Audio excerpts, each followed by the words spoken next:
Welcome, agents of curiosity. Today we're peeling back the veil on one of the world's most mysterious spy agencies, France's DGSE.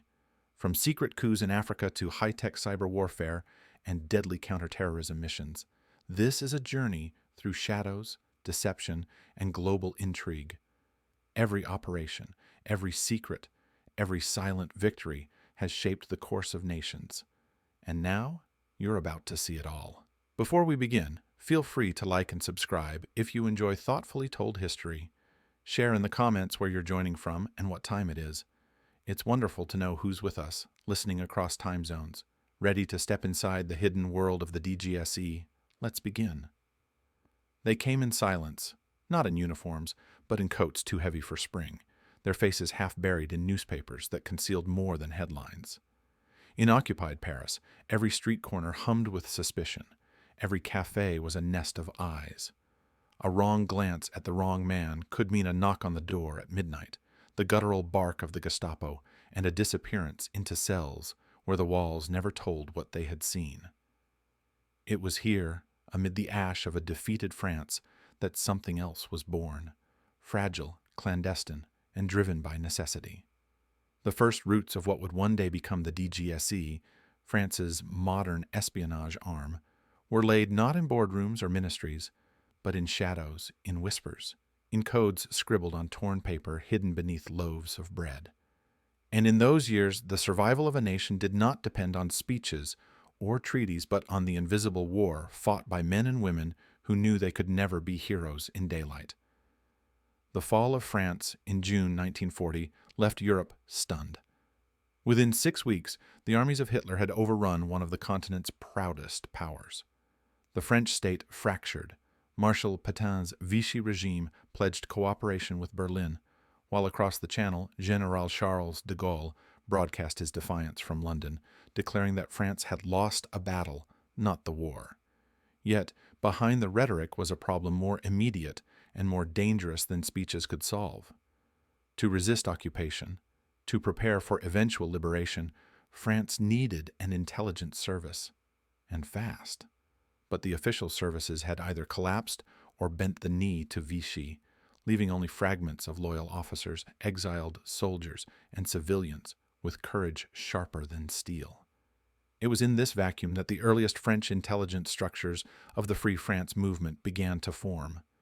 De Gaulle's men set up the Bureau Central de Renseignement et d'Action, BCRA, in London in 1940, a shadow embryo of the agencies to come. From the start, they relied heavily on cooperation with Britain's MI6 and the newly formed Special Operations Executive, SOE, who provided training, radios, and sabotage techniques. But even in these desperate days, tensions simmered. The British, pragmatic and ruthless, often saw French resistance groups as pawns to be moved on a chessboard of their own design. De Gaulle, fiercely protective of French independence, bristled at the idea that his countrymen would be treated as auxiliaries. That rivalry between alliance and autonomy would define French intelligence for the next century.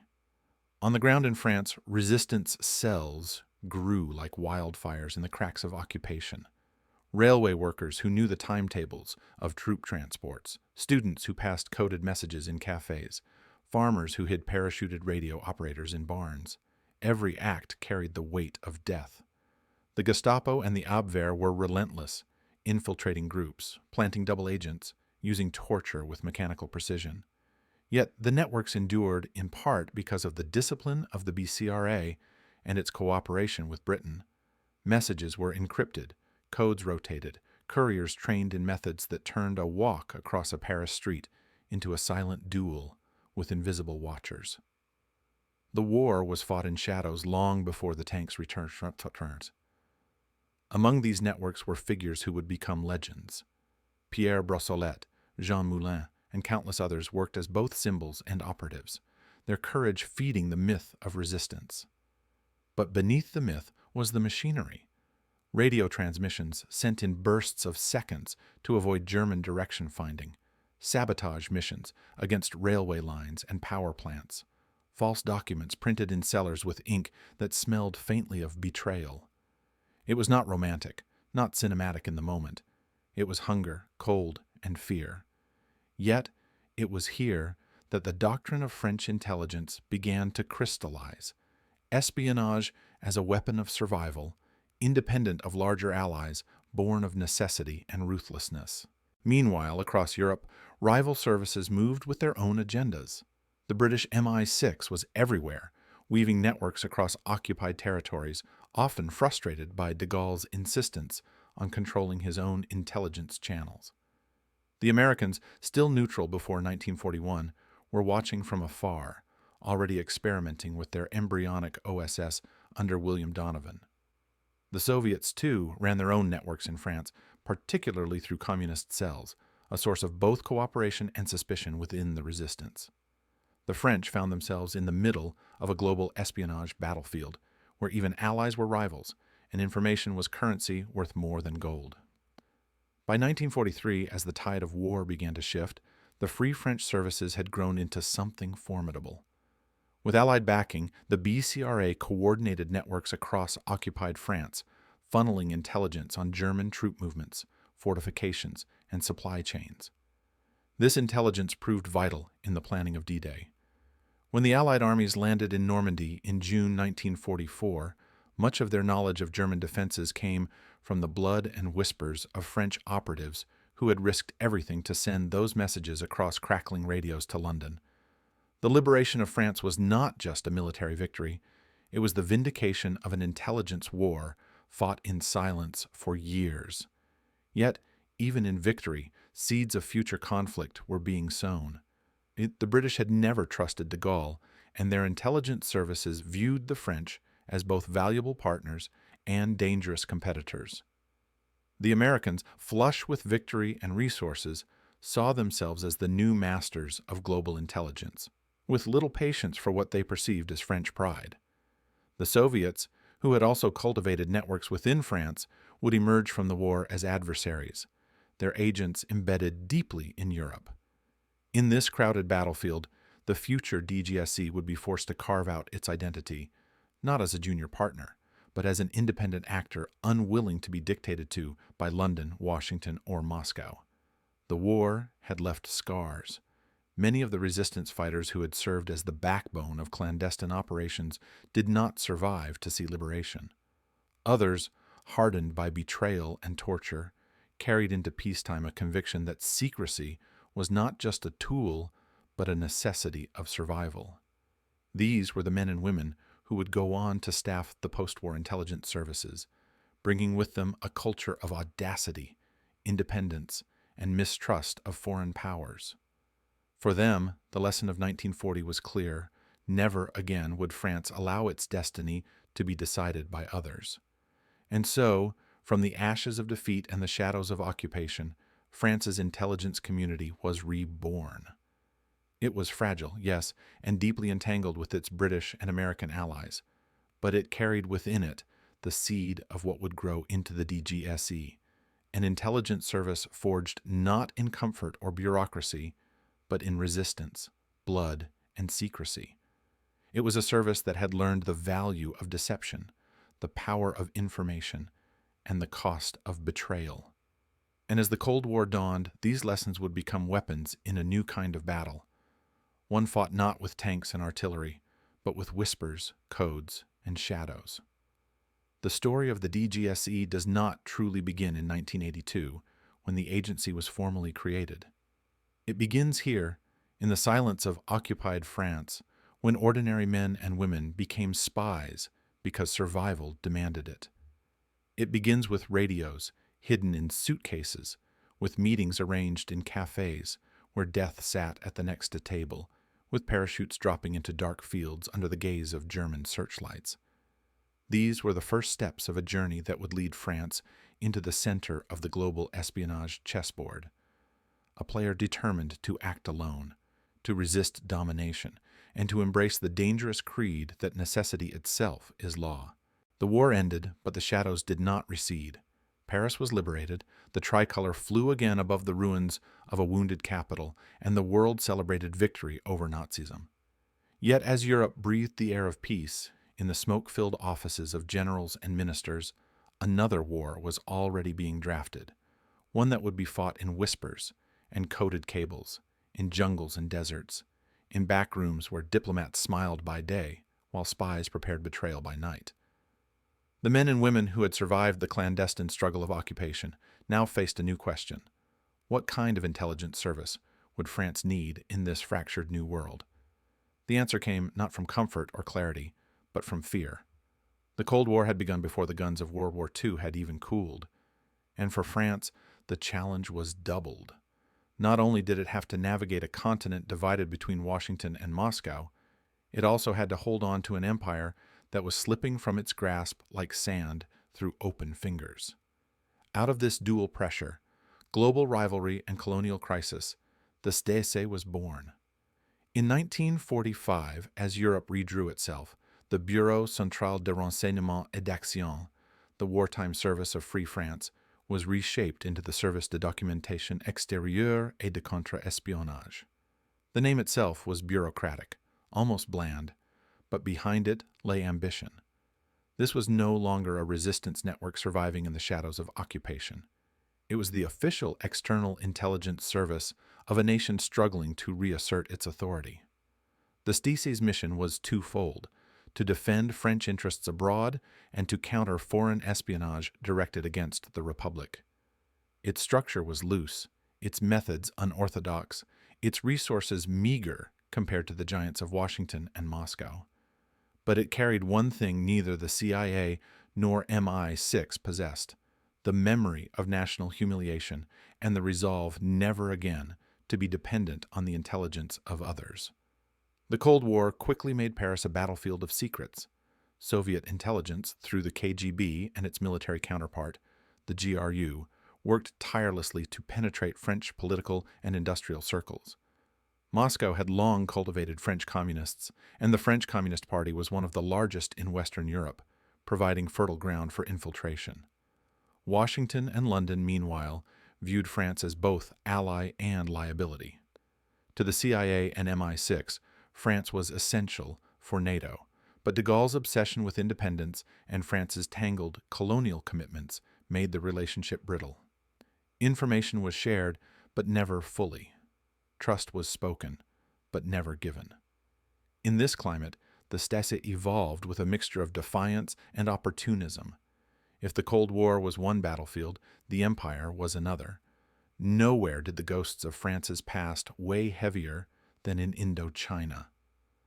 Vietnam, Laos, and Cambodia were not simply colonies. They were symbols of a France that had once claimed to be a global power. But the reality after 1945 was harsher. Nationalist movements, armed and often backed by rival intelligence services, surged across the region. The Viet Minh, led by Ho Chi Minh, combined Marxist ideology with the hunger for independence, and soon Indochina became a crucible of clandestine struggle.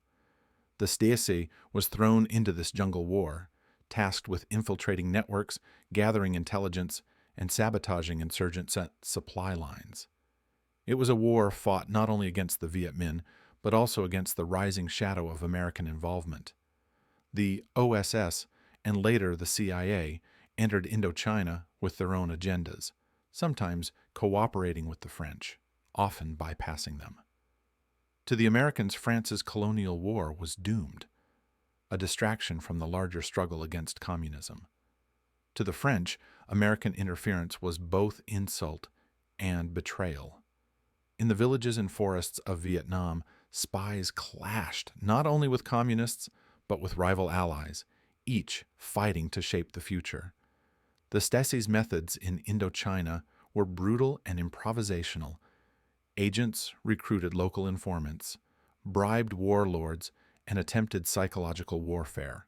Some operations were audacious, others disastrous. French officers often complained that American aid came with strings attached, intelligence was filtered, and MI6 operatives operated their own networks without coordination. As the conflict dragged on, the Stasi found itself stretched thin, its agents hunted by Viet Minh counterintelligence, its networks compromised, its successes fleeting. The fall of Dien Bien Phu in 1954, a military catastrophe, was also an intelligence failure. The Viet Minh had outmaneuvered French forces not just on the battlefield, but in the realm of information. The loss of Indochina was more than the end of colonial ambition in Asia. It was a humiliation that scarred the DGSE, convincing many within its ranks that France must rely only on itself, for allies would not save them. But as one empire collapsed in Asia, another crisis erupted closer to home: Algeria. If Indochina had been a distant colony, Algeria was considered part of France itself, its independence movement a direct challenge to the Republic. From 1954 onwards, the Algerian War of Independence became the central battlefield of French intelligence. The DGSE, alongside domestic services, waged a ruthless campaign against the National Liberation Front, FLN. This was not a clean war of armies, but a labyrinth of infiltration, propaganda, assassination, and torture. Agents worked to dismantle FLN networks in Algiers and abroad, tracking weapons shipments, penetrating exile communities, and using every tool from bribery to blackmail. The service action, the clandestine paramilitary arm, AWA, was deployed in operations that blurred the line between espionage and terrorism, eliminating figures deemed too dangerous, spreading fear to disrupt insurgent cohesion. Here, too, the global chessboard intruded. The FLN received support from Arab states, from sympathetic movements across the world, and from the Soviet bloc. The KGB provided training and intelligence support, while Eastern European services facilitated arms transfers. The CIA and MI6, officially allied with France, often walked a fine line, balancing their NATO commitments with their global strategies. Washington feared alienating newly independent Arab states, and London sought to maintain influence in the Middle East. To the French, this duplicity was infuriating. They saw themselves bleeding to maintain order in Algeria, while allies whispered to their enemies behind closed doors. The lesson hardened. In the clandestine world, there were no true allies, only interests. The Stasi, by the late 1950s, had become both feared and distrusted. Its involvement in colonial wars tied it to scandals of brutality. Its rivalries with Allied services bred resentment, and its reputation for political meddling in Paris made it a lightning rod for controversy. Yet, beneath the scandals was a core of hardened operatives who had learned the darkest arts of intelligence in jungles, deserts, and smoky safe houses. These were not the polished gentlemen of MI6 or the bureaucrats of Langley.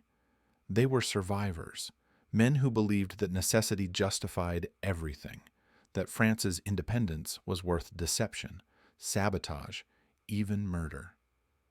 By 1961, France was at a breaking point. Indochina was lost, Algeria was tearing the nation apart, and the Cold War was entering its most dangerous phase. Within this turmoil, the DGSE stood as both tool and liability, its operatives deeply entangled in the survival of the Republic. It was a service haunted by the ghosts of empire, forged in colonial defeat, mistrustful of allies, and obsessed with autonomy. The seeds of the modern DGSE were here, in the contradictions of a France that wanted to be both European and imperial, both allied and independent. These contradictions would shape every scandal, every operation, every betrayal to come. The empire's ghosts had not vanished. They lingered in the minds of French operatives, whispering reminders that intelligence was not about ideals, but about survival. And survival, in the world of spies, meant standing alone, even in the company of allies. The gunfire of Algiers echoed into the corridors of Paris, not just as the sound of a colonial war, but as the tremor of a nation questioning itself. In 1961, generals mutinied. The organization Armée Secrète launched terror on French soil, and the Algerian War brought the Republic to the brink of civil collapse. For the DGSE, the moment was existential. The service had been forged in colonial blood, hardened by defeat in Indochina, brutalized by the dirty war in Algeria. But as the empire crumbled, its purpose seemed adrift. What would an intelligence service born in the empire's shadow do when the empire itself was gone? The answer came from a man whose vision was as uncompromising as it was isolating, Charles de Gaulle. De Gaulle returned to power in 1958 with a single obsession: to make France sovereign again, independent not only from its colonial entanglements, but from the suffocating embrace of its allies. To him, NATO was less a shield than a leash, one held firmly in Washington's hand. He believed France must carve its own path, not only in politics, but in the hidden world of intelligence. Under his leadership, the DGSE would not be the obedient partner of the CIA or MI6. It would be France's own sword in the shadows, and like any sword, it would cut allies as easily as enemies. Paris during the Cold War was unlike Berlin, which was visibly divided by a wall, or Washington, where the Cold War was orchestrated as theater. Paris was subtler, more elegant, but no less dangerous. The cafes where students debated philosophy by day became meeting grounds for informants by night. Embassies hosted receptions, where the clinking of glasses masked the quiet trade of secrets. The Seine carried not only lovers' whispers, but also the undercurrents of espionage. To walk through Paris in the 1960s was to step into a city of masks, where diplomats, journalists, and businessmen might just as easily be spies. The DGSE thrived in this atmosphere, recruiting aggressively, penetrating communist groups, surveilling foreign embassies, and running networks in both Eastern Europe and the Arab world. Its officers were rarely gentlemen in tailored suits. They were pragmatists, often ex-soldiers of Indochina or Algeria, accustomed to operating in gray zones where legality was negotiable. Their methods were not always refined. Intimidation, bribery, and blackmail were common tools, but they were effective. The service's reach expanded, and with it its reputation for ruthlessness. But ruthlessness came at a cost: distrust. The CIA, already wary of French unpredictability, saw the DGSE as both partner and adversary. Joint operations were marred by leaks, sudden shifts, or unexplained French agendas. MI6, with its long tradition of secret diplomacy, found French operatives brash and unreliable, more concerned with national prestige than collective strategy. The Soviets, for their part, regarded the DGSE as an underestimated adversary, one capable of surprises precisely because it did not follow the scripts of Washington or London. De Gaulle's policy of grandeur only deepened the rift. In 1966, France withdrew from NATO's integrated command, expelling Allied bases from its soil. It was a move that electrified the Cold War, a founding NATO member effectively turning its back on the alliance's structure. For the DGSE, this meant a new era of isolation. American intelligence installations were dismantled, joint intelligence channels restricted, and French operatives instructed to act with maximum independence. To the CIA, this was betrayal. To the French, it was liberation. The most visible symbol of independence was the force de frappe, France's nuclear arsenal. Behind the gleaming missiles and underground tests in the Pacific was a massive intelligence operation. The DGSE was tasked with ensuring France's nuclear program remained free from sabotage, foreign penetration, and espionage. American services sought to monitor and, if possible, limit France's nuclear ambitions, while the KGB hunted for technical data to feed Moscow's understanding of Western capabilities. The DGSE responded with counterintelligence campaigns, rooting out suspected moles, protecting research facilities, and engaging in its own theft of foreign technology. Nuclear sovereignty was not just about weapons. It was about secrets, and in the 1960s, France fought tooth and nail to keep them. Yet, secrecy was a double-edged blade. The DGSE itself became notorious for internal leaks, rivalries, and factionalism. Officers loyal to de Gaulle clashed with those tied to older networks or political parties. Some within the service were accused of maintaining contacts with the OAS even after the Algerian War, raising questions of loyalty. Others were suspected of feeding information to foreign powers for ideological or financial gain. The image of a disciplined, loyal service was far from reality. The DGSE was, in many ways, a mirror of France itself, divided, ambitious, proud, but deeply fractured. One of the most delicate arenas was Eastern Europe. French operatives cultivated contacts behind the Iron Curtain, seeking both intelligence and influence. Czechoslovakia, Poland, and Hungary were key targets, their communist regimes fragile but tightly controlled by Moscow. The Stasi attempted to recruit dissidents, smuggle out documents, and plant misinformation. Successes were rare, failures frequent. The KGB's counterintelligence machinery was relentless, and French operatives captured or exposed often faced brutal interrogations. Yet, even when operations failed, Paris valued the effort. For de Gaulle, simply maintaining an independent line to the east, separate from Washington's, was itself a strategic victory. But the real battleground of the 1960s and 1970s was not in Europe, but in the Middle East and Africa. With the empire officially gone, France sought to maintain influence through covert means. The Stasi played a central role in supporting friendly regimes, arming allies, and undermining adversaries. In Africa, French operatives backed coups, funneled weapons, and managed networks of informants that spanned from Dakar to Djibouti. In the Middle East, they maneuvered between Arab states and Israel, playing a dangerous game of arms sales, secret alliances, and betrayal. The Stasi's fingerprints were on arms deals to Israel before 1967, covert support to Lebanese factions, and shadow wars in places the French public never knew existed. These operations often collided with both American and Soviet interests, placing the Stasi in the center of proxy conflicts. In Africa, Washington sometimes tolerated French dominance, seeing it as a stabilizing force against communism. Moscow, however, sought to cultivate liberation movements, challenging French influence at every turn. The result was a series of hidden wars where the Stasi and the KGB clashed indirectly, each backing rival factions, each feeding the chaos of decolonization.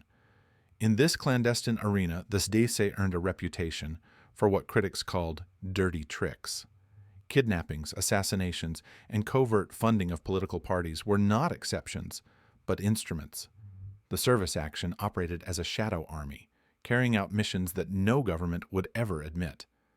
Its operatives were ghosts, anonymous, lethal, and utterly expendable. They struck in North Africa, in Lebanon, in West Africa, in places where France's influence depended not on treaties, but on fear. But ghosts cannot remain invisible forever. Scandals began to erupt. Journalists uncovered links between the Stasi and illicit arms trafficking. Politicians accused the service of overreach, of meddling in domestic politics, of acting more like a private power center than a state institution. By the 1970s, the Stasi's reputation was tarnished, its effectiveness questioned, its loyalty doubted. And yet, despite the scandals, the service survived. It survived because France needed it.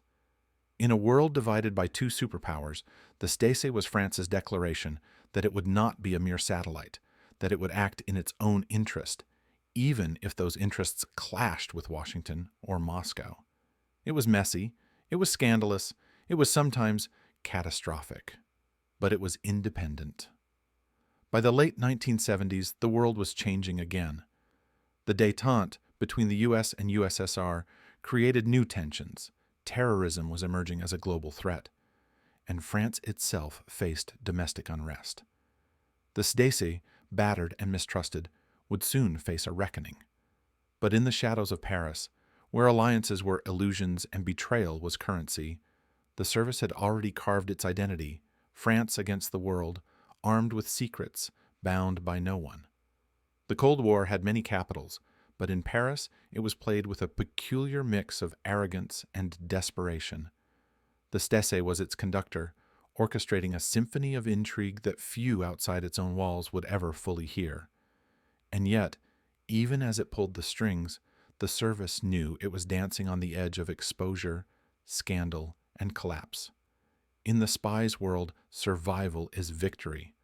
And survival for the Stasi in the 1960s and 1970s was the only victory it could claim. Paris, in the twilight of the 1970s, was a city where secrets no longer stayed hidden. The boulevards that once echoed with whispers of discreet power had begun to vibrate with scandal. Reporters pried open doors that had always remained locked. Judges dared to ask questions that previously would have been dismissed with a phone call. The DGSE, once the most opaque corner of the French state, found itself caught in the spotlight. And in the world of espionage, exposure is poison. The seeds of crisis had been sown years earlier. The Algerian War had scarred the service, leaving behind officers with divided loyalties, some more devoted to old comrades than to the Republic itself. The Cold War had forced it to play both sides of the chessboard, sometimes cooperating with the CIA, sometimes undermining it, sometimes cutting deals with regimes that Washington despised.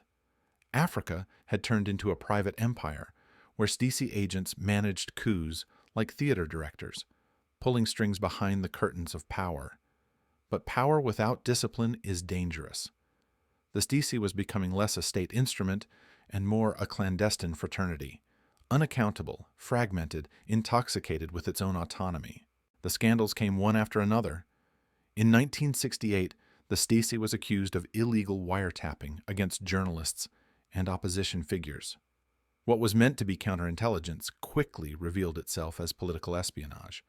The service had blurred the line between protecting the Republic and serving those in office. By the 1970s, the press had begun to speak openly about les écoutes, the wiretaps. Each revelation chipped away at the image of a service operating in silence and legitimacy. Then there was Africa. Nowhere was the Stasi more active or more reckless. From Gabon to Chad, from Zaire to the Central African Republic, French operatives armed factions, financed loyal leaders, and, when necessary, orchestrated coups. Paris called it stability. Washington called it meddling. Moscow called it imperialism. On the ground, it looked like chaos. French mercenaries, often ex-legionnaires or veterans of colonial wars, worked hand in glove with Stasi officers, staging interventions that saved friendly dictators or removed hostile ones. The logic was always the same: protect French influence, guarantee access to resources, keep the Soviet Union out. But in the shadows, money flowed. Contracts were signed in back rooms, and the distinction between state action and private enrichment blurred. These African operations were never meant to be seen, but inevitably they surfaced. A coup in Chad, a mysterious disappearance in Cameroon, a sudden arms shipment in Angola, each raised suspicions. Investigative journalists traced the outlines. Whispers emerged that France's spies were not only defending national interests, but profiting personally. In the corridors of the Élysée, even ministers began to wonder if the Stasi was fully under control. Then came the revelations about barbouzes, unofficial operatives, sometimes criminals, sometimes mercenaries, hired by the service for deniable tasks. They ran protection rackets, sabotaged opponents, and intimidated critics. They answered not to law, but to whispers from Rue de Saussayes. For the French public, these revelations were shocking. For the intelligence community, they were humiliating. The Stasi looked less like an elite service and more like a clandestine gang. At the same time, the Cold War made Paris a playground for rival services. The KGB expanded its networks in France, exploiting disillusioned leftists and infiltrating trade unions. The CIA maintained deep channels, feeding information but also running operations on French soil, sometimes without Paris's consent. MI6, too, pursued its own agenda, carefully watching both the Soviets and the French themselves. And Mossad, determined to protect Israeli interests, clashed with the Stasi over arms sales, nuclear secrets, and Middle Eastern diplomacy. France, once an empire, had become a battlefield of invisible wars. The DGSE should have been France's shield. Instead, it was vulnerable. Soviet moles slipped into its structures. Leaks flowed. Officers with ideological leanings or financial problems found themselves easy prey for recruitment. Counterintelligence faltered.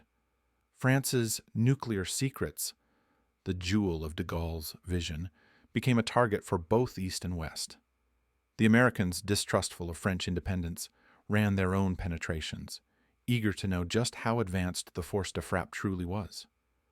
The Soviets, for their part, spared no effort to acquire blueprints, formulas, or technical specifications. The Stasi found itself fighting a war on two fronts, against enemies who sought to penetrate it, and against allies who sought to monitor it. Then, in 1979, the service suffered its most devastating exposure yet, the Affaire des Écoutes de l'Élysée. It emerged that, under presidential orders, the Stasi had conducted illegal wiretapping on journalists, politicians, and even celebrities. For years, telephones had been tapped, conversations recorded, private lives invaded, all in the name of protecting the presidency.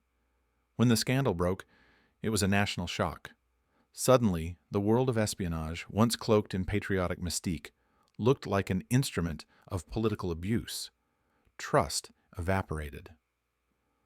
As the 1970s closed, France was not only questioning the service's competence, but its legitimacy.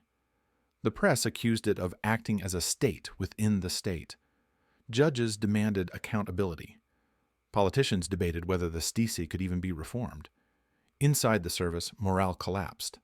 Some officers, loyal and professional, watched in despair as the institution's reputation crumbled. Others doubled down, insisting that secrecy justified everything. That exposure was worse than crime. And then, in 1981, François Mitterrand was elected President of the Republic. For the first time in the Fifth Republic, the left had come to power. Mitterrand distrusted the service profoundly. To him, the Stasi was not merely incompetent, it was dangerous. It had spied on journalists, manipulated politics, and acted as a rogue institution. Something had to be done. The decision was ruthless but necessary. The Stasi in its existing form would cease to exist. Out of its ashes, a new service would be born, one that Mitterrand hoped could be disciplined, accountable, and modern. In 1982, the Direction Générale de la Sécurité Extérieure was officially created. The DGSE would inherit the missions, the networks, and many of the personnel of the Stasi, but under new structures, new laws, and new oversight. It was not merely a change of name. It was an attempt at rebirth. Yet, rebirth does not erase history. The DGSE carried forward the ghosts of its predecessor, the scars of Algeria, the stains of Africa, the shadow of scandals. It entered the 1980s in a world where terrorism was rising, the Cold War was shifting, and espionage itself was transforming. France had tried to bury its scandals by changing the nameplate on the door, but the shadows remained. The funeral of the Stasi was quiet, bureaucratic, almost antiseptic. No flags were lowered, no monuments erected. In 1982, a decree dissolved the old Service de Documentation Extérieure et de Contre-Espionnage and replaced it with the Direction Générale de la Sécurité Extérieure, the DGSE. On paper, it was a simple administrative reform. In practice, it was a purge, an attempt to exorcise decades of scandal and shadows. But espionage is not so easily reborn. The new agency inherited the same operatives, the same networks, the same skeletons in its closets. What changed was the leash. François Mitterrand, newly installed as president, mistrusted spies. He saw in the Stasi a service that had been compromised, politicized, reckless, and at times openly hostile to the left. If the DGSE was to survive, it would be chained tightly to the Élysée. Civilian oversight would be increased, the service placed under the authority of the Ministry of Defense, and its director personally answerable to the president. For the first time, the secret world was being forced into the machinery of the Republic. Yet, the world outside did not wait for France to reorganize its shadows. In 1983, suicide bombers in Beirut targeted French paratroopers, killing 58 men. The Middle East exploded into violence, and with it, the limits of French intelligence were exposed. The DGSE scrambled to adapt, sending officers into Lebanon, infiltrating networks, and seeking to identify the hands behind the bombings. Hezbollah, Iran, Syria. The maze of alliances was impenetrable. France had entered the modern age of terrorism, and the DGSE was already on the defensive. The CIA was watching. In Langley's eyes, the DGSE was a smaller, provincial cousin, too proud to fully cooperate, too fragile to operate alone. Washington wanted allies, but only on American terms. After Beirut, the French pressed for greater intelligence sharing. The Americans gave fragments, never the full picture. Trust remained brittle. Paris accused Washington of hoarding information. Washington accused Paris of leaking it. The alliance was real, but it was always conditional. The KGB, meanwhile, saw opportunity. The 1980s were an era of Soviet penetration in the West, and France was a key target. Paris housed NATO offices, advanced research centers, nuclear industries, and a dense web of politics ripe for influence. Soviet illegals operated in the suburbs, cutouts passed envelopes in metro stations, and agents recruited disillusioned leftists in universities. For the DGSE's counterintelligence branch, the hunt was relentless. Dozens of suspected moles were trailed, interrogated, sometimes flipped. The Cold War in Paris was less visible than in Berlin, but just as pervasive. Each embassy reception could be a trap, each academic exchange a recruitment attempt. The DGSE learned painfully that in the great game of Moscow versus Washington, France was both battlefield and prize.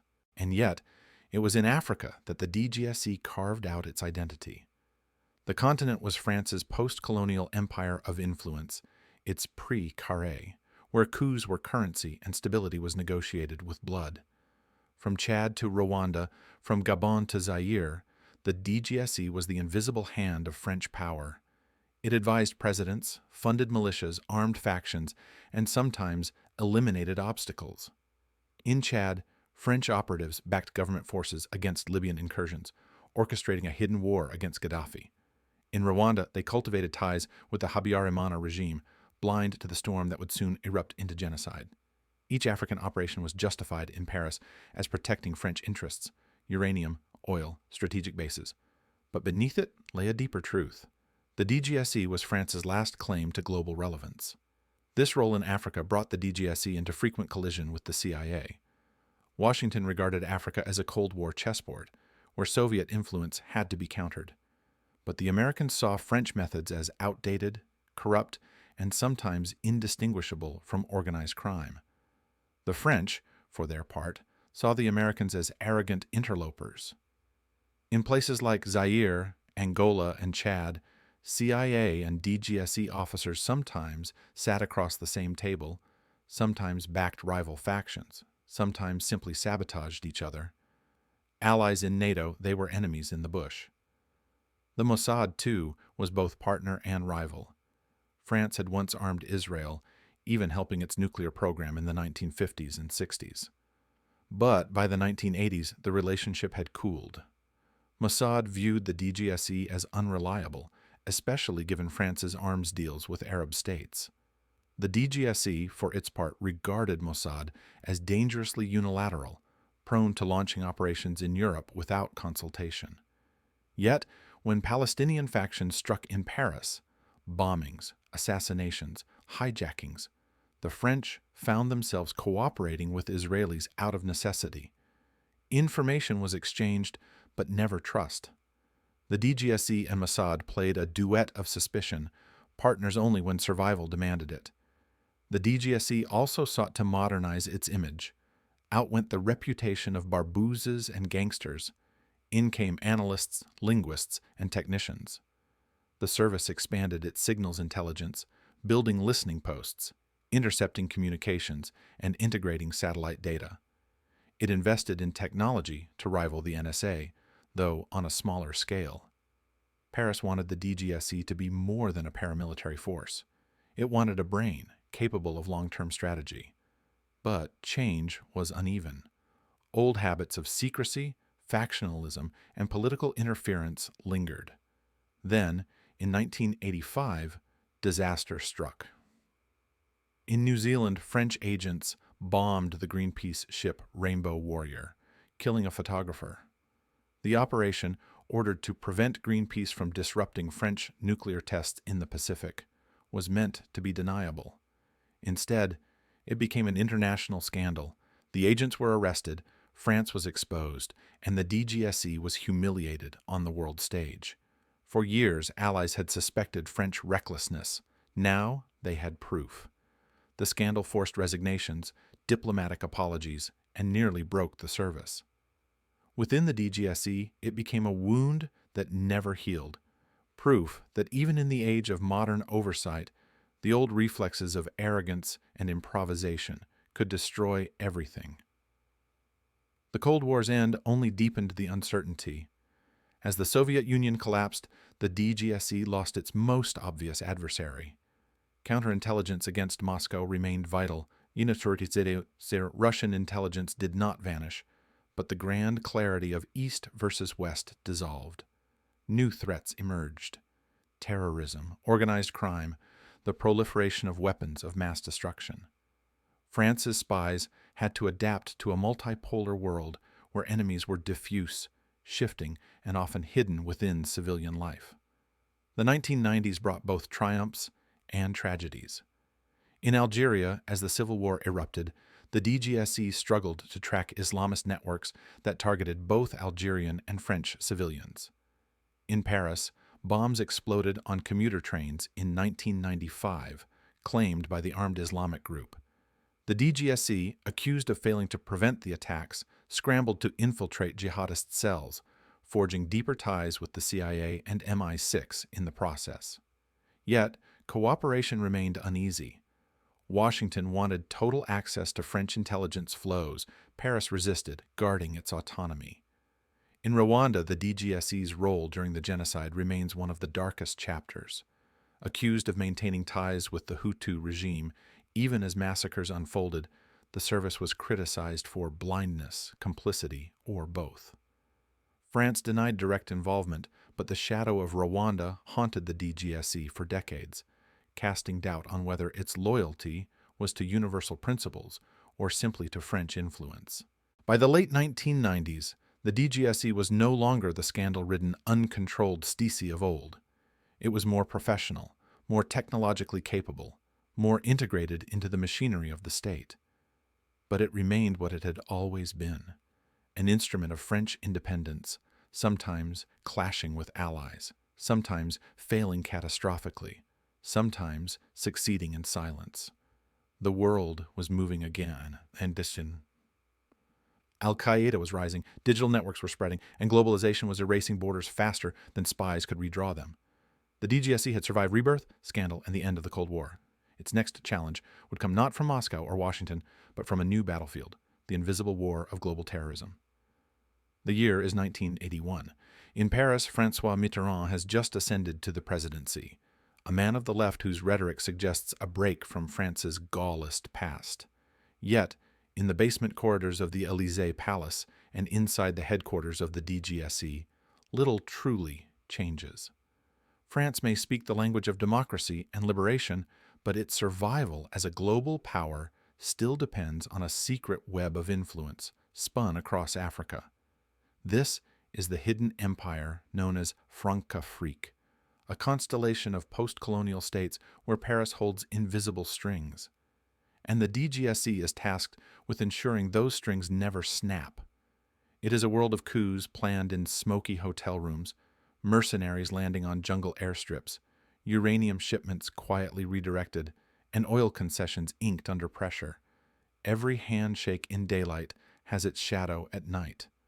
The Cold War is still on, and France, overshadowed by the superpowers, must prove it remains a player. Africa is its chessboard, and the DGSE its hidden hand. Mitterrand inherits an apparatus already in motion. For decades, the French secret services had built parallel structures with local elites across Africa, presidents, generals, and business magnates who owed their position, in part, to Paris. In the 1980s, the DGSE refines this system. Officially, France is committed to supporting independence, self-determination, and the stability of African democracies. Unofficially, the DGSE finances opposition movements when a leader drifts too close to Moscow, supplies weapons to loyal strongmen willing to protect French uranium mines, and quietly watches as mercenaries destabilize regions inconvenient to Paris's long-term interests. The name of the game is continuity, keeping Africa within the French orbit, even as the CIA pushes in with its own promises and Mossad cultivates its covert channels in sub-Saharan capitals. The uranium question is especially sensitive. France's nuclear independence, its proud force de frappe, depends on steady shipments from Niger and Gabon. Without uranium, the French deterrent is crippled. The DGSE knows this, and so do its rivals. In Niamey, agents cultivate politicians, subsidize campaigns, and funnel cash to military officers, all to ensure that French companies retain privileged access to the mines. American oil firms circle in the background, lobbying for concessions, while CIA officers quietly encourage leaders to diversify their partnerships. The DGSE responds with bribes, favors, and sometimes threats. The battle is never fought openly, but in 1,000 quiet gestures. A minister's son sent to a Parisian university, a discreet deposit in a Swiss account, a scandalous file released at just the right time to ruin a rival. Shadows deciding the fates of nations. Then there is Gabon. Under Omar Bongo, one of Paris's most reliable African allies, French interests are nearly synonymous with the state itself. The DGSE maintains close ties to Bongo's intelligence chiefs, ensuring that Gabon remains a loyal partner. Oil revenues flow, French companies thrive, and in return, the DGSE helps neutralize any whiff of opposition. Files later reveal how deeply entwined this relationship became. French operatives monitoring dissidents abroad, supplying surveillance equipment, and advising on counterinsurgency. Critics call it neo-colonialism. The DGSE calls it national interest. To Paris, Gabon is not just a partner. It is a cornerstone of its African strategy. But Africa is not only a French stage. The 1980s are also the years of Mossad's expanding presence on the continent. Israel seeks allies among isolated African regimes, often in exchange for arms and training. Where the DGSE promises influence in Paris, Mossad offers security know-how and access to sophisticated weaponry. In Zaire, in Kenya, in Ethiopia, the Israelis become rivals in the French sphere. Sometimes cooperation occurs, intelligence shared against Libyan networks under Gaddafi, but just as often friction flares. A leader leaning toward Tel Aviv might suddenly find Paris less generous with aid. A DGSE agent cultivating a contact in Central Africa discovers Mossad already whispered in the same ear, offering a better deal. The Cold War is crowded, and the spy wars of Africa are ruthless. Then there are the Americans. The CIA, flush with resources, views Africa primarily through the prism of East-West rivalry. The Soviets back liberation movements, provide arms to Angola and Mozambique, and stir unrest in French-aligned regions. The CIA counters with money, training, and covert wars. French officers often find themselves working in parallel with the Americans, both hunting the same communist infiltration, both cultivating the same presidents. But cooperation is uneasy. Paris resents Washington's arrogance, its assumption that the United States must lead. In Chad, in Zaire, in Angola, friction emerges.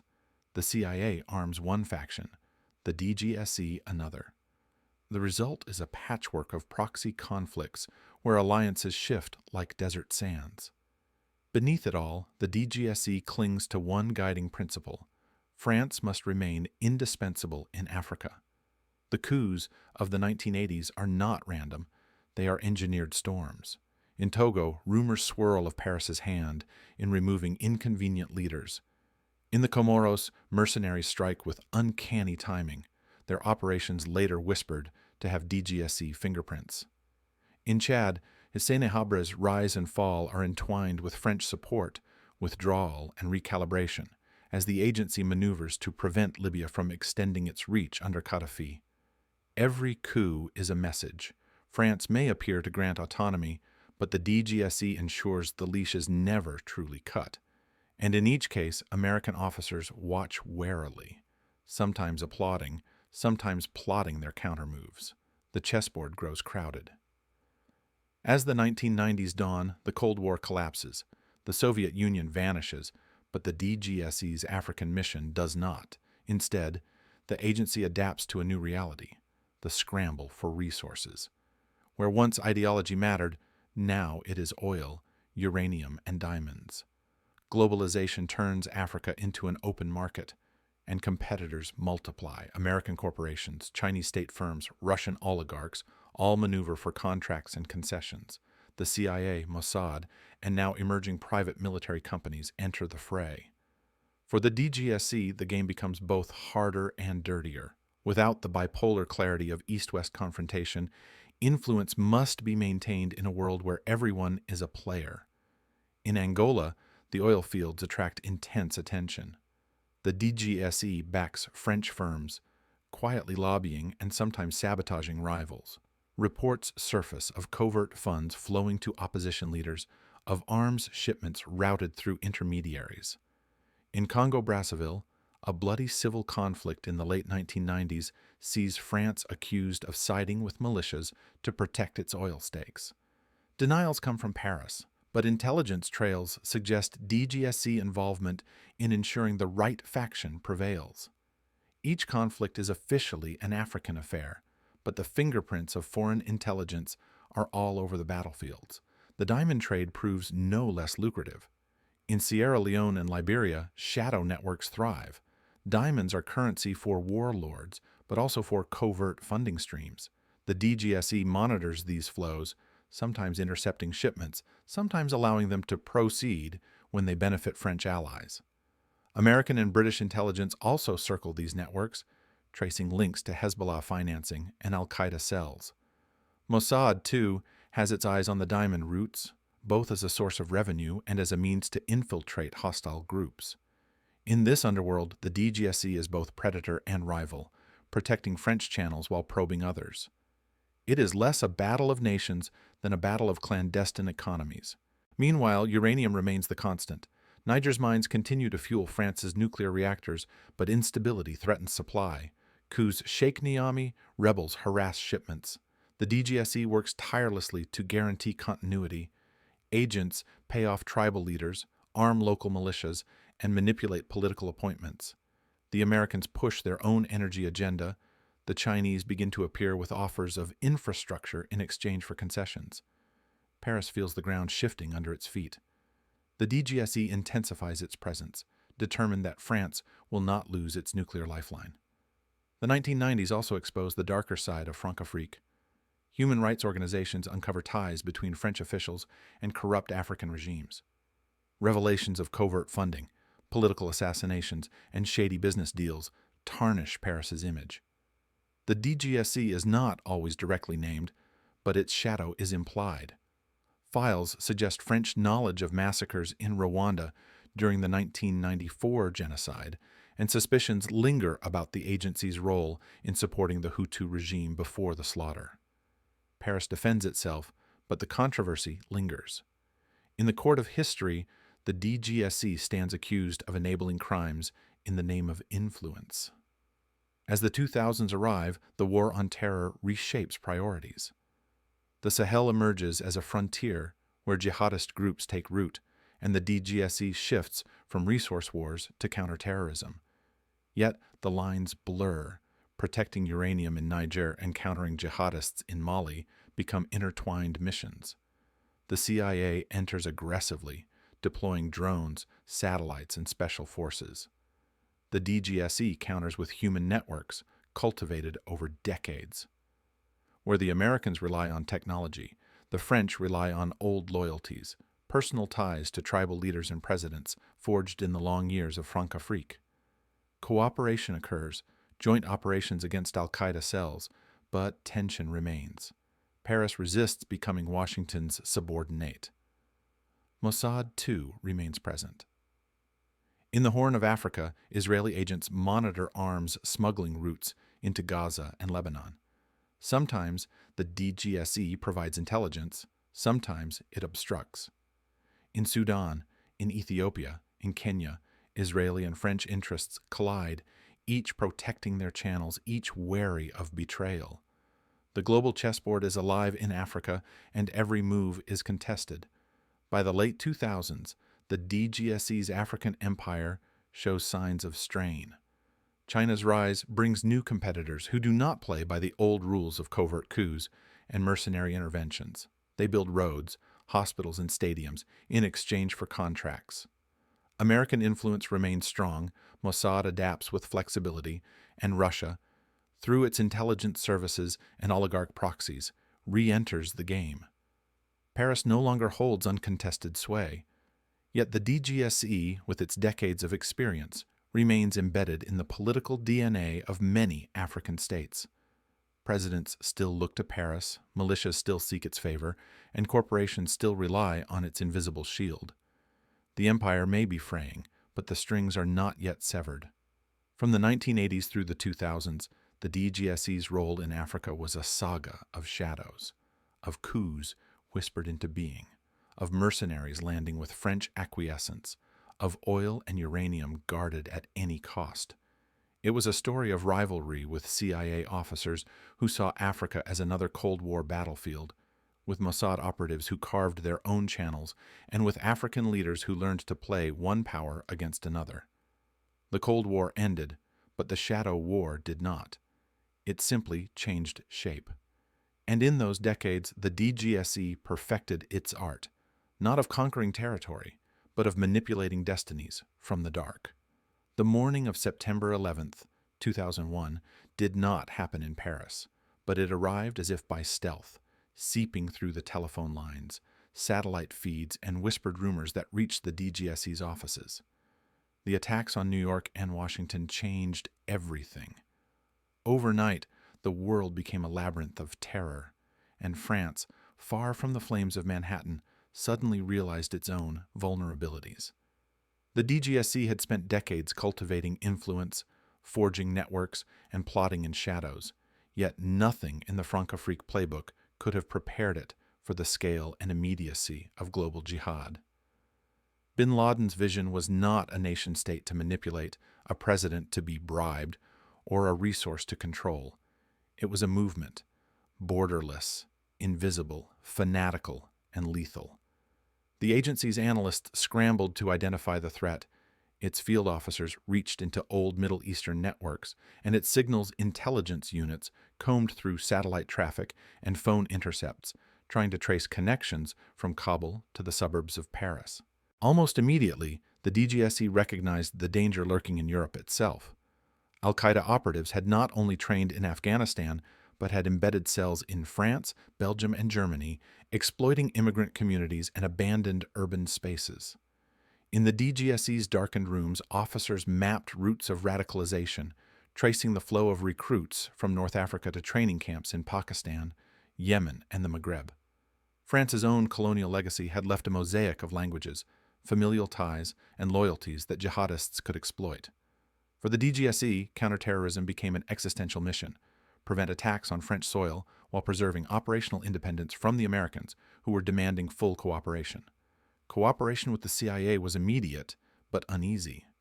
Washington's insistence on sharing intelligence came with conditions, surveillance technologies, and the expectation that Paris would align its operational priorities with American objectives. The DGSE, protective of France's autonomy, resisted wholesale submission. The result was a delicate dance: joint operations in North Africa, simultaneous monitoring of cells in Europe, yet always with a French hand on the decision-making lever. The Americans were meticulous, data-driven, and often impatient. The French relied on decades of human networks, personal loyalties, and the institutional memory of old operatives whose contacts had survived decades of upheaval. Where the CIA pushed drones and satellites, the DGSE pushed discreet informants and covert infiltration, often in places where American visibility could compromise the mission. It was a constant negotiation, a chess game with stakes measured in lives. Mossad, meanwhile, remained a distant but persistent shadow. The agency's focus on global jihad and the protection of Israeli interests occasionally overlapped with French concerns, particularly in the Maghreb and in West Africa. Mossad agents sometimes provided intelligence on the movement of jihadist operatives across Libya, Sudan, and Mali, information that could prove vital to French counterterrorism units. Yet, trust was never complete. The French had long memories of Mossad operations in Europe and Africa, and they were vigilant against any unilateral Israeli intervention that might compromise French strategic priorities. The DGSE moved like a shadow alongside the Israelis, willing to share when necessary, wary always of entanglements that might strip Paris of its influence. From 2001 onward, the DGSE pivoted aggressively toward North Africa. Algeria, Tunisia, Morocco, and Mauritania became laboratories of surveillance, infiltration, and covert action. In Algeria, the remnants of the civil war insurgents had found fertile ground. The DGSE cultivated local intelligence officers, monitoring Islamist movements while discreetly collaborating with Algerian military intelligence. Tunisia and Morocco, while officially stable, were recognized as transit points for operatives and funding streams. DGSE officers worked with local services to track individuals, disrupt recruitment networks, and intercept shipments of explosives. These operations required subtlety. French presence had to remain hidden, local authorities had to be persuaded without coercion, and public exposure could jeopardize decades of diplomacy. West Africa presented a different challenge. The Sahel was vast, undergoverned, and porous. Jihadist networks exploited smuggling routes, nomadic patterns, and weak central governments. DGSE units embedded themselves in embassies, collaborated with African intelligence services, and occasionally inserted special forces under the cover of diplomatic or humanitarian missions. The goal was always the same: intercept, disrupt, prevent. Yet, the region was also crowded with American and Israeli operatives, private military contractors, and even Russian intelligence. Coordination was minimal, rivalries intense. A French operative in northern Mali would sometimes discover a CIA agent tracking the same suspect along a different route, or a Mossad operative using a local informant to map supply chains. Mistakes could be deadly. Missteps could expose both agents and assets. Europe remained a pressing concern. Between 2001 and 2015, several plots against French targets were intercepted thanks to a combination of DGSE signals intelligence and human. Cells in the suburbs of Paris, Lyon, Marseille, and Brussels were monitored, leaders identified, and contacts neutralized. Yet, the DGSE also faced failures. Operatives underestimated the speed at which radicalization could occur online, the subtlety of encrypted communications, and the determination of young recruits to strike at home. Each foiled attack reinforced the agency's urgency. Each near miss underscored the stakes. Officers worked long hours, moving quietly through crowded streets, planting surveillance devices, coordinating arrests with the domestic intelligence services, all while keeping their operations invisible to the public and even to much of the government. The early 2000s also saw the DGSE increasingly employ technology. Signals intelligence expanded dramatically. Satellite monitoring, phone tapping, cyber infiltration, and the surveillance of email and chat communications became standard. The agency recruited linguists, cryptographers, and cyber specialists to trace jihadist movements across the internet. Yet, technology alone could not replace human networks. Old contacts in Libya, Egypt, Algeria, and Mali remained essential. Operatives who could speak local dialects, understand tribal loyalties, and anticipate political moves were invaluable. France's strength lay in blending these old-school human networks with emerging digital capabilities, a hybrid model that distinguished the DGSE from both American and Israeli counterparts. The agency's work was relentless and unglamorous. Surveillance of safe houses, tracking financial flows, intercepting communications, and orchestrating arrests in cooperation with local police defined daily operations. High-risk operations required the presence of special forces, but the DGSE's preference was always deniability. Agents moved as civilians, often embedded in diplomatic postings or contracted as private consultants. Every operation had to be invisible to protect both the operatives and the networks upon which they depended. Exposure was fatal, not only for the individuals, but for France's broader strategic posture in the region. Major incidents punctuated this era. In 2002, France disrupted a plot involving operatives traveling from the Sahel to Paris, relying on intelligence from both local contacts and European law enforcement. In 2005, a coordinated attack in London with links back to French North Africa highlighted the cross-border complexity of jihadist operations and the necessity of careful multinational intelligence cooperation. The DGSE worked behind the scenes, feeding critical information to partners while guarding its sources and methods. Each success reinforced its reputation. Each failure was a reminder of the stakes. By 2012, the Arab Spring had reshaped North Africa and the Middle East. Libya collapsed into chaos. Mali's north fell under Islamist control. Egypt's political landscape shifted dramatically. For the DGSE, the region became a vortex of opportunity and danger. Former operatives from the Cold War and Francofrique were recalled, networks revived, and new assets recruited. Operations became more kinetic, tracking arms shipments, intercepting fighters, and coordinating with both local militias and European partners. Yet, the geopolitical complexity multiplied. American drones patrolled the skies. Mossad gathered intelligence on regional cells. Emerging jihadist networks blurred the line between local grievances and global terrorism. France's challenge was to act decisively without losing sovereignty or credibility. The decade closed with two moments that shook Paris: the 2015 attacks on Charlie Hebdo and the Bataclan theater massacre. Both revealed the limits of even the most sophisticated intelligence operations. DGSE officers had monitored some of the individuals involved, but the fluidity of networks, the speed of radicalization, and the challenges of domestic jurisdiction created gaps. The attacks were a brutal lesson. Intelligence is never perfect, and even decades of experience cannot fully insulate a nation from determined violence.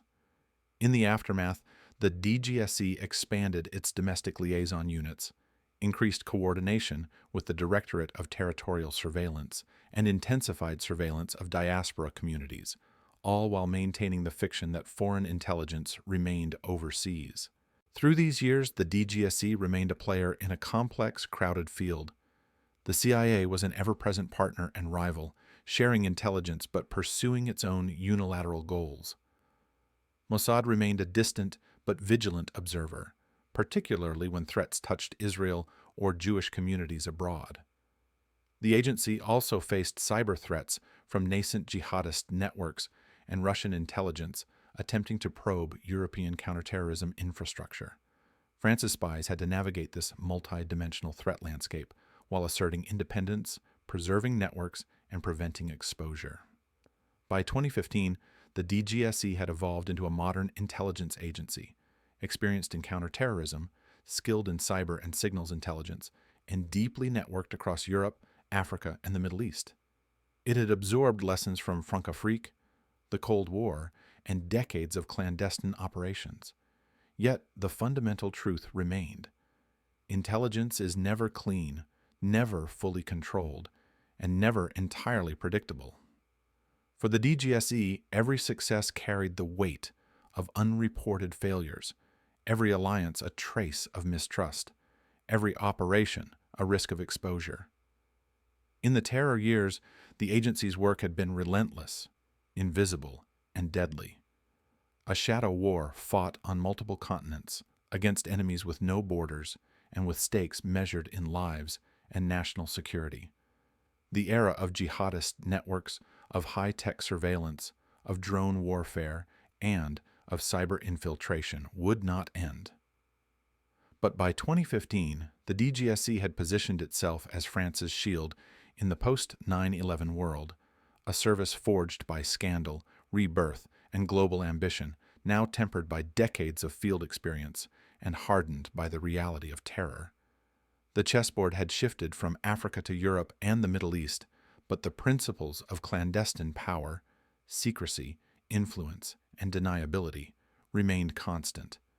The age of shadows had transformed. By 2015, the DGSE had become less a network of field operatives moving through deserts and urban alleys, and more a web of digital ghosts embedded in fiber optic lines, satellites, and the dark corners of the internet.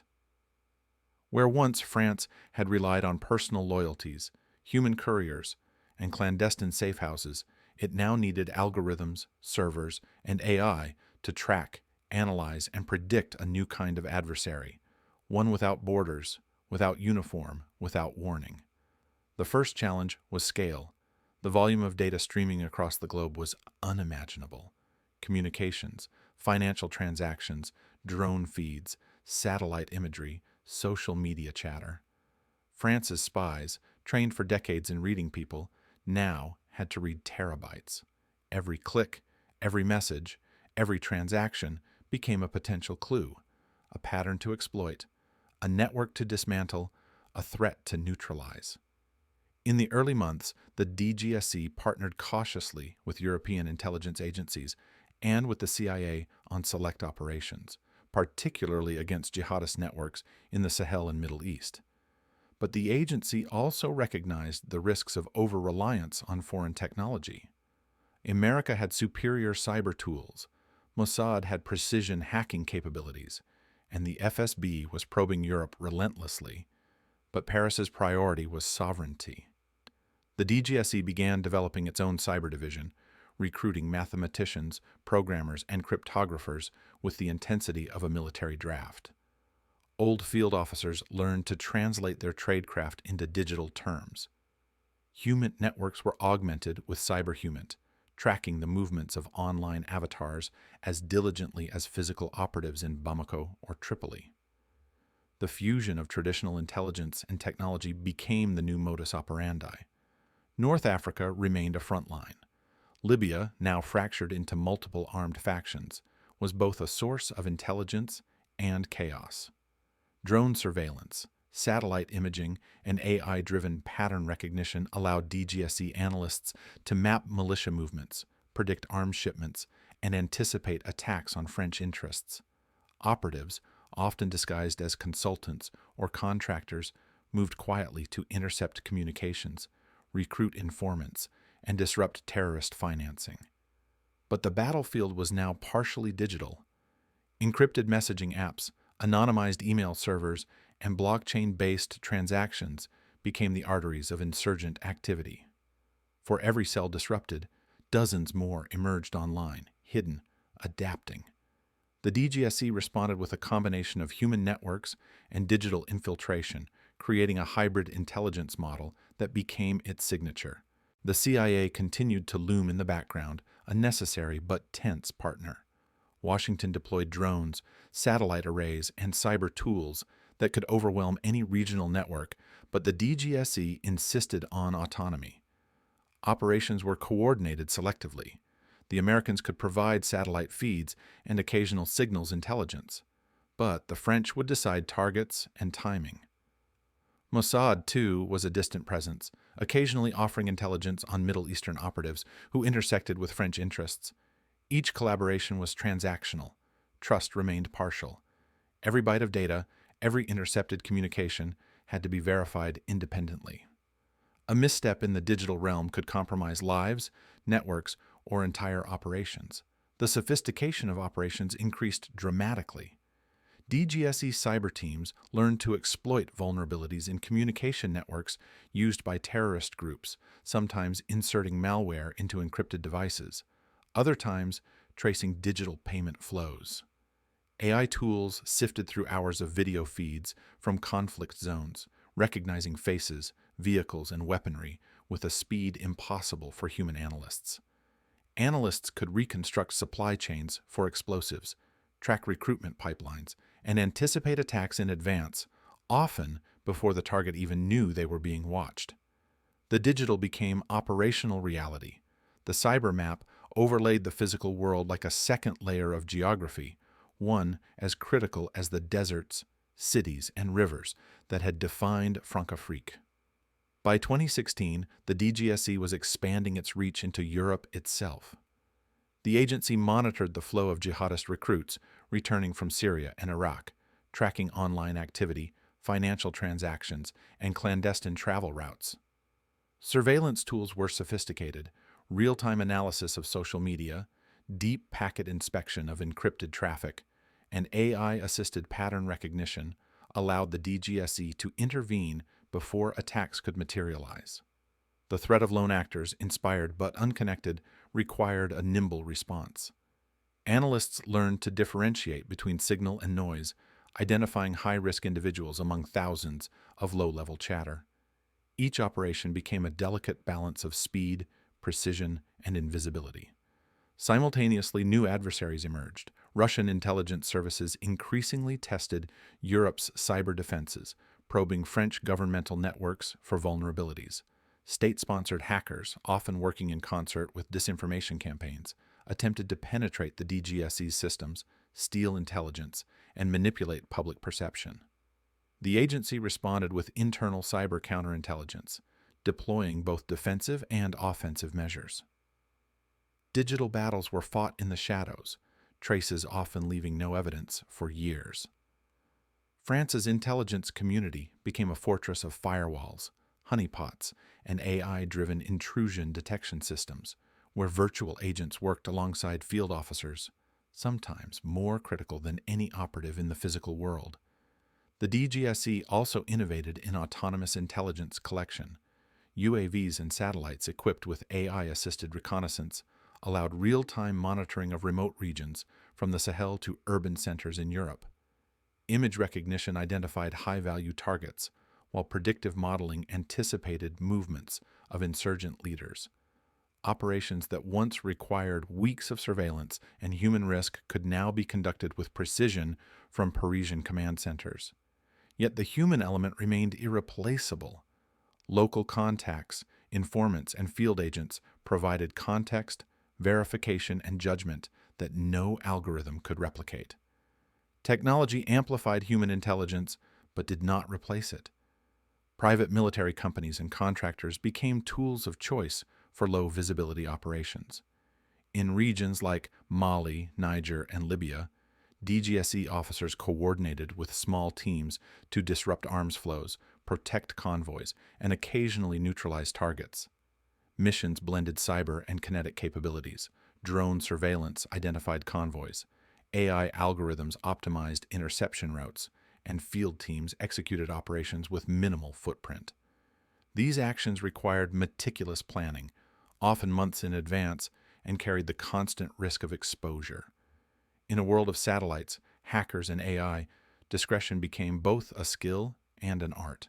Cyber operations were not limited to terrorism. The DGSE monitored foreign powers seeking to undermine French interests, industrial espionage, political influence campaigns, and cyber attacks targeting critical infrastructure. Russia, China, and the United States all probed French networks, testing defenses, seeking leverage. The agency responded with a combination of countermeasures: intrusion detection, strategic misinformation, and offensive hacking to disrupt adversary operations. Each action was calibrated to avoid escalation, to remain invisible, and to protect national assets without alerting the world to the scope of France's capabilities. By 2018, the agency had developed proprietary AI systems capable of cross-referencing physical intelligence, communications, financial transactions, and social media activity. Predictive analytics allowed the DGSE to anticipate threats with unprecedented accuracy. Plots could be disrupted before financing or recruitment had fully matured. Operatives in the field were equipped with tools that integrated satellite feeds, intercepted communications, and AI recommendations in real time. Cyber, signals, and human intelligence fused into a single operational continuum. France's spies were no longer just in the streets, embassies, or African capitals. They were embedded in the invisible digital architecture of the modern world. The digital battlefield expanded with the rise of encrypted messaging apps and blockchain-based financial networks. Jihadist and criminal networks increasingly moved online, relying on obfuscation and anonymity. DGSE teams deployed malware, monitored network traffic, and exploited vulnerabilities to map these networks. The agency occasionally collaborated with the CIA and MI6, particularly when operations overlapped in Europe or the Middle East, but always insisted on French operational independence. Mossad's focus remained on Israeli targets, yet coordination occurred when global networks intersected, particularly in North Africa and Syria. By 2020, the COVID-19 pandemic introduced new variables. Surveillance of online chatter increased as extremist movements exploited lockdowns and uncertainty. Cyber espionage extended into healthcare, logistics, and economic systems, while human intelligence teams adapted to remote operations. The DGSE's blend of cyber, AI, and human assets allowed it to maintain continuity despite unprecedented global disruption. Operations became more decentralized, with analysts and field officers collaborating across secure digital channels, coordinating actions while avoiding exposure. Throughout 2020, 2025, the DGSE refined its approach to AI-assisted operations. Autonomous threat detection, predictive modeling, and integration with drone surveillance enabled rapid response to emerging threats. Counterterrorism, counterintelligence, and industrial espionage were increasingly intertwined. Covert action in the digital sphere allowed France to neutralize threats without physical deployment, though kinetic operations remained essential for high-value targets. The agency's analysts became cyber detectives, tracing movements through algorithms, digital signatures, and metadata, while field officers acted on intelligence refined by AI, striking with precision and minimal visibility. Simultaneously, new global players emerged. Chinese cyber operatives, Russian APT groups, and private hackers introduced complexity to France's operational landscape. The DGSE responded with defensive operations, infiltration of adversary networks, and manipulation of digital channels to protect French interests. Cooperative operations with the CIA and Mossad continued, selective and transactional, ensuring France retained autonomy while benefiting from shared intelligence. The chessboard of espionage had evolved into a multi-dimensional web, spanning continents, networks, and virtual space. By 2025, the DGSE had transformed from a traditional intelligence service into a hybrid force, part human network, part cyber command, part AI-driven analysis engine. The agency's successes were invisible to the public, its failures even less visible. Yet the pattern was clear. In a world where data was as critical as territory, and where adversaries could strike from a keyboard as easily as a battlefield, France had adapted. The DGSE operated in shadows that had migrated into the cloud, across fiber optic lines, and through encrypted networks, still guided by the same principles of secrecy, influence, and operational deniability that had defined it since its origins. From coups in Francafrique to counterterrorism operations in Europe and Africa, from the early cyber incursions to AI-driven global surveillance, the agency had become a digital sentinel, guarding France's interests in a frontier that had no borders, no conventions, and no limits. The world of 2025 is digital, pervasive, and unforgiving. Borders exist on maps, but not in cyberspace, and power is measured not only in armies, but in algorithms, satellites, and encrypted channels that stretch across continents. France, long a player in the shadow wars of Africa, Europe, and the Middle East, has now carved a place for itself in this modern intelligence ecosystem. The DGSE, once defined by field operatives, clandestine coups, and human networks, now operates in layers invisible to the public eye. Cyber corridors, AI-driven reconnaissance systems, autonomous drones, and deep cover operatives embedded in a globe that has grown both smaller and more perilous. The agency's transformation is total. Its footprint is everywhere, yet no one sees it. The DGSE begins each day with terabytes of data cascading into secure command centers, encrypted communications, satellite imagery, intercepted financial transactions, AI-flagged patterns in social media, and clandestine feeds from human assets. Analysts sift through this deluge with algorithmic precision, their screens displaying a shifting map of threats: jihadist cells, industrial espionage networks, emerging terrorist cells, and cyber attacks targeting French infrastructure. AI systems highlight anomalies, an unusual transaction in the Sahel, a subtle shift in satellite traffic over the Arctic, a communication pulse in a previously silent darknet forum. Every alert represents a potential operation, a potential danger, a potential victory, or disaster. France's intelligence rivalry has never been fiercer. The CIA operates globally, often with greater resources, but the DGSE maintains operational independence, insisting that decisions about French interests must remain French. Mossad, ever vigilant, continues to track Middle Eastern and North African threats, sharing intelligence selectively. The FSB, unpredictable and probing, constantly tests French networks, seeking weakness in both the digital and human layers. MI6 contributes coordination across Europe, but its priorities do not always align with Paris.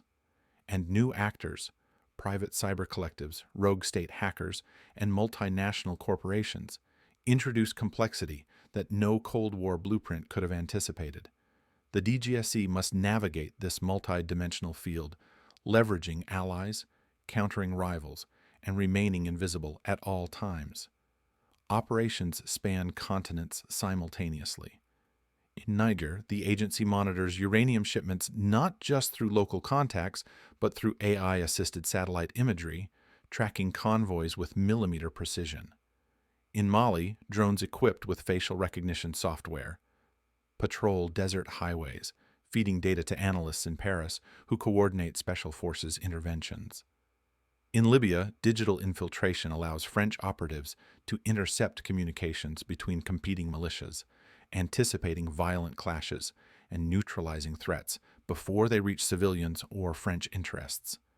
In Syria, the DGSE observes jihadist logistics, mapping financial flows, weapons caches, and the movement of foreign fighters, often sharing intelligence with the CIA or European partners, but always retaining the final say on French action.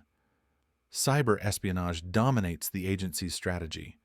Malware infiltrates encrypted networks of both terrorist organizations and hostile states, providing intelligence, disrupting operations, and sometimes manipulating adversaries to create strategic openings. AI systems identify anomalies across billions of data points, highlighting threats invisible to traditional human observation. The DGSE employs digital HUMINT as aggressively as traditional field intelligence, monitoring social media, infiltrating virtual communities, and tracking cryptocurrency flows that fund clandestine operations. Every digital footprint, no matter how small, can trigger a chain of action, sometimes resulting in arrests, targeted strikes, or cyber sabotage. Yet, technology alone is insufficient. The human element, honed over decades of Francafrique, Cold War operations, and counterterrorism, remains critical. Operatives cultivate relationships in embassies, business networks, and local intelligence agencies. Trusted contacts in Africa, the Middle East, and Europe provide context that algorithms cannot supply, and insiders' knowledge of factional rivalries, personal loyalties, or cultural nuances. AI may identify the movement of a convoy, but a field officer ensures that the information aligns with reality. The DGSE's power lies in blending centuries-old spycraft with 21st-century digital precision. The stakes are higher than ever. In 2025, terrorist organizations exploit encrypted platforms, artificial intelligence, and emerging technologies to plot attacks, recruit followers, and launder funds. State actors wage clandestine campaigns. Russia probes French critical infrastructure. China tests economic networks, and rogue collectives exploit weak points in national security. Each new capability must be countered, often in real time. The DGSE deploys cyber countermeasures, offensive digital operations, and kinetic interventions, all coordinated with the meticulous oversight that defines modern French intelligence. Unmanned aerial systems patrol skies once dominated by human reconnaissance. Satellites, previously tools of strategic observation, now provide AI-analyzed feeds that anticipate movements in urban sprawls, deserts, and forests alike. Autonomous sensors embedded in global communications networks alert analysts to unusual behavior, allowing French operatives to act before a threat becomes tangible. Even the oceans and polar regions are under watch. Submarine cables, shipping lanes, and remote outposts are monitored for signs of adversarial activity. The world is smaller than ever, yet infinitely more complex. France's legacy of clandestine operations gives it an advantage. Decades of Francophilic coups, African espionage, counterterrorism, and digital innovation have created a cadre of operatives uniquely skilled at operating in the shadows. The DGSE maintains a global presence without formal bases, its agents acting as diplomats, contractors, or invisible intermediaries. Its cyber units operate from Paris and secure remote locations, capable of infiltrating adversary networks in real time. The fusion of human and machine intelligence allows the agency to act decisively and invisibly, shaping outcomes on multiple continents without ever appearing on the radar of the general public. The DGSE's global strategy is a delicate balance.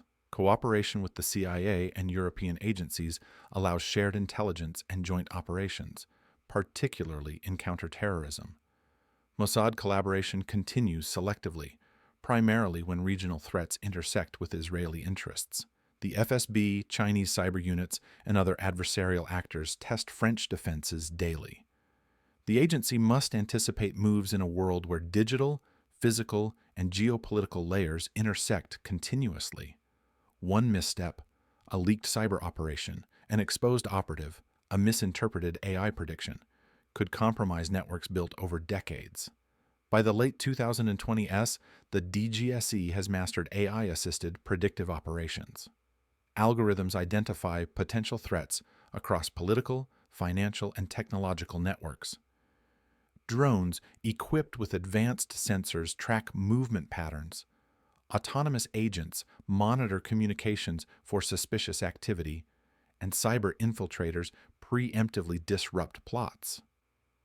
Human agents interpret these data streams, verify anomalies, and make operational decisions. France's intelligence operations have become a global orchestra of human, cyber, and AI components, all synchronized to achieve maximum effect with minimum exposure. Emerging technologies pose new challenges and opportunities. Quantum computing, AI-driven deepfakes, and encrypted communications force constant adaptation. The DGSE invests heavily in anticipatory cyber operations, penetration testing, and offensive measures, seeking to preempt threats before they materialize. Operations increasingly blend digital and physical worlds. An intercepted email might trigger a drone operation, which in turn activates a human network to secure high-value targets. Each action is invisible, precise, and designed to maintain France's strategic advantage. From Paris to Bamako, Tripoli to Beirut, the DGSE operates across the globe. Covert drone strikes, AI-monitored surveillance, and cyber countermeasures form the backbone of operations. Field agents remain embedded in local environments, maintaining human networks while leveraging digital intelligence. Financial flows, weapon shipments, terrorist recruitment, and state-sponsored espionage are tracked, disrupted, and exploited with surgical precision. France asserts influence not through overt military presence, but through information dominance, operational secrecy, and predictive intelligence. By 2025, the DGSE is both a continuation of its storied past and a model of future intelligence. The coups of Francophilic, the terror years, and the digital frontier all converge into a single operational philosophy. France acts decisively, invisibly, and independently, wielding human networks, digital tools, and AI-driven insight to shape global events from the shadows. The agency's legacy is unbroken, centuries of espionage, refined through technology, prepared to confront a world where threats are immediate, invisible, and relentless. In this new age, the DGSE remains a sentinel of France's interests, a silent actor on the global stage, and a master of shadows in an era defined by data, speed, and consequence.